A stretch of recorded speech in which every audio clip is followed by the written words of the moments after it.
How to stop getting email notifications from Tinder. Hello and welcome back to our YouTube channel How to Tutorials.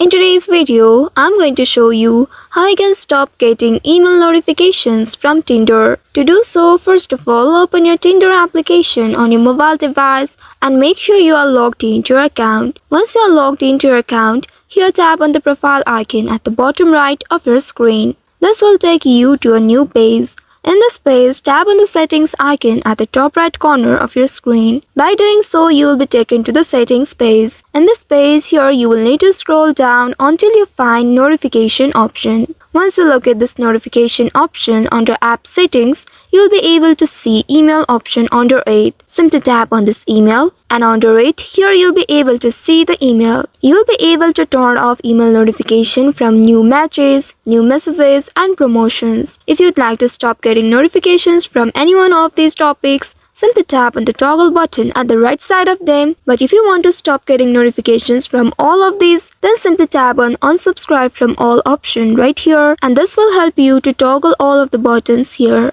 By doing so, you won't get any email notification from Tinder. So by following these steps, you should be able to stop email notifications from Tinder. I hope this tutorial was helpful. If yes, don't forget to like, share and subscribe to our channel. Also hit that bell icon to never miss any updates from us. Thank you for watching.